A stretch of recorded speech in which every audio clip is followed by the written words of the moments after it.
Livro O Novo Nascimento, de Kenneth Hagin. Capítulo 5. Fatos da Nova Criação. Eis alguns fatos bíblicos sobre a nova criação que você que é um crente em Cristo passou a ser. Você é um filho de Deus. Nenhuma verdade em toda a Bíblia tem um alcance tão amplo quanto o abençoado fato de que, quando nascemos de novo na família de Deus, Deus é o nosso Pai. Ele cuida de nós. Ele está interessado em nós, em cada um de nós individualmente, não apenas como um grupo, um corpo ou uma igreja. Ele está interessado em cada um de seus filhos e ama cada um de nós com o mesmo amor.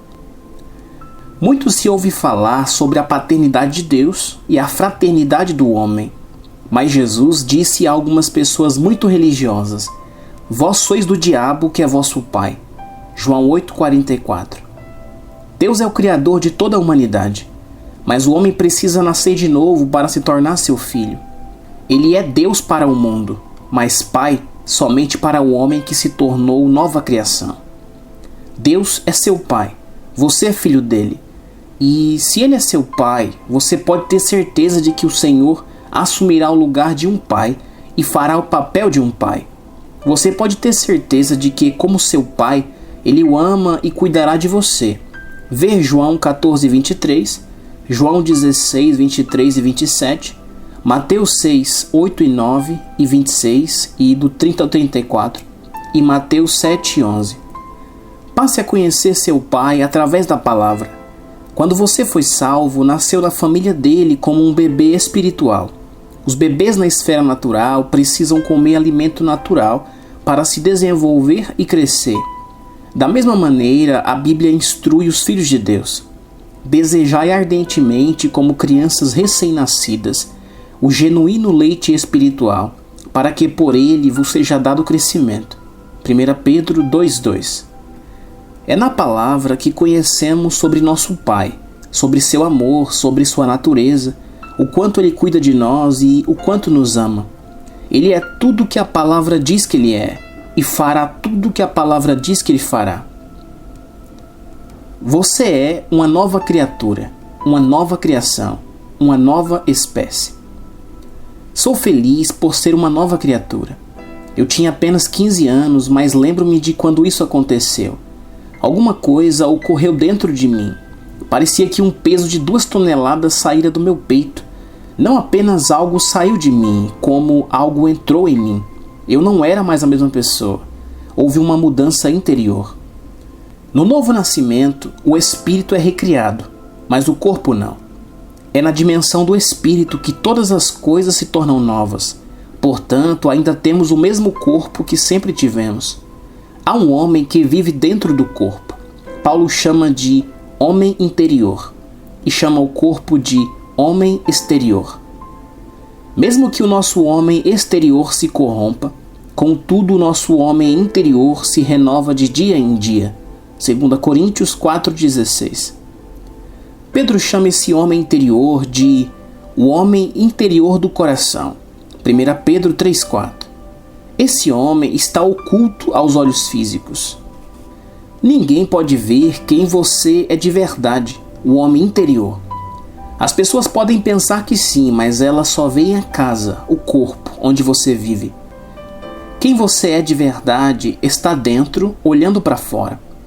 A mesma coisa acontece com as outras pessoas. Você nunca viu realmente o verdadeiro homem que habita dentro delas. Você não sabe como elas são. Você só viu a casa onde elas vivem. Quando a casa de um homem está deteriorada, o verdadeiro homem ainda vive. O verdadeiro homem nunca morre. É esse homem interior que se torna um novo homem em Cristo, uma nova criação. É o homem interior que nasce na família de Deus, que é o filho do próprio Deus e que está em perfeita união com o Senhor. Você é um com o Senhor. Mas aquele que se une ao Senhor é um espírito com ele. 1 Coríntios 6,17. O cristão e Jesus são um. Jesus disse: eu sou a videira, vós os ramos. João 15,5. Quando você olha para uma árvore, Não pensa nos ramos como uma parte e no restante da árvore como outra parte. Você a vê como uma coisa só, como uma unidade. Da mesma maneira, somos um com Cristo. Nosso espírito é um com Ele. Jesus é a cabeça, nós somos o corpo. Todas as coisas são possíveis para você. Ninguém discute o versículo da Bíblia que diz: para Deus tudo é possível. Mateus 19:26. Mas o Novo Testamento também diz: tudo é possível àquele que crê. Marcos 9:23. Esses versículos são ambos verdadeiros? Um deles poderia ser uma constatação e o outro um conceito errôneo? Uma falsidade? Não. Ambas as afirmações são verdadeiras. Tudo é possível àquele que crê. Enquanto dirijo pela estrada, dizer isso me ajuda a dirigir tranquilo.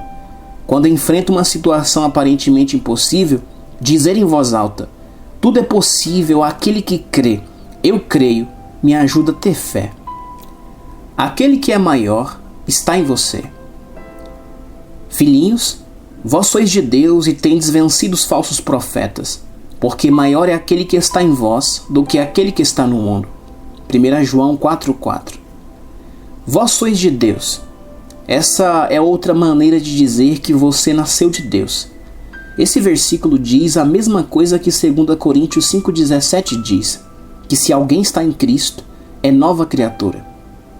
João está nos dizendo que nascemos de Deus, que nascemos de novo, que nosso espírito foi recriado. Em outras palavras, que somos de Deus. Infelizmente, muitos cristãos não sabem que nasceram de Deus e que receberam a vida eterna, a vida e a natureza de Deus. Eles pensam que a vida eterna é algo que eles terão quando chegarem ao céu. Muitos pensam que simplesmente receberam perdão pelos pecados. Se apenas foi nos ensinado que nossos pecados foram perdoados e que permaneceremos justificados somente se andarmos cuidadosamente diante de Deus, e nunca nos foi ensinado que a natureza de Deus está dentro de nosso espírito, então o pecado e Satanás continuarão a reinar sobre nós. Mas quando sabemos que o homem interior, o homem real, nasceu de novo e é um novo ser em Cristo Jesus, então governamos e reinamos sobre Satanás. Filhinhos, vós sois de Deus e tendes vencido os falsos profetas, porque maior é aquele que está em vós do que aquele que está no mundo. 1 João 4,4. Aquele que está no mundo é o Deus deste mundo, Satanás. Vê 2 Coríntios 4,4. Mas graças a Deus, maior é aquele que está em nós do que o Deus deste mundo. Maior é aquele que está em nós do que Satanás. Aquele que está em nós é maior que os demônios. Ele é maior que os espíritos malignos, maior que a doença, maior que a enfermidade. Ele é o maior e vive em mim. Ele vive em você também. Aquele que está em você é maior que qualquer força que possa vir contra você. Porque nós somos santuário do Deus vivente, como ele próprio disse: habitarei e andarei entre eles, serei o seu Deus e eles serão o meu povo. 2 Coríntios 6,16. Quantos cristãos são conscientes do fato de que Deus habita neles? Isso parece impossível, mas a Bíblia quer dizer exatamente aquilo que ela diz. Se é o que ela diz, é a verdade. É hora de a igreja se tornar consciente de que Deus habita dentro dela. Por muito tempo, ela tem sido dominada pela fraqueza, pela doença, pelo complexo de inferioridade, pelos problemas e pela pobreza. Há muito tempo temos falado e pensado somente sobre essas coisas a ponto de uma grave condição de dúvida, incredulidade e fracasso espiritual se estabelecer sobre a igreja. Essa psicologia da incredulidade tem roubado de nós a fé e a vida cristã vibrante e abundante que Jesus pretendeu que tivéssemos. E vim para que tenham vida e a tenham em abundância. João 10,10. Quando compreendermos verdadeiramente que o doador da vida habita em nós, que o autor de toda a vida em todos os lugares se manifestou na pessoa do seu Filho, através do poder do Espírito Santo para vir ao mundo e viver conosco, então nosso ser irradiará a vida. Maior é aquele que está em vós do que aquele que está no mundo. Entenda isso. Você é de Deus. Você nasceu do alto. O mesmo Espírito poderoso que ressuscitou Cristo dos mortos habita em você.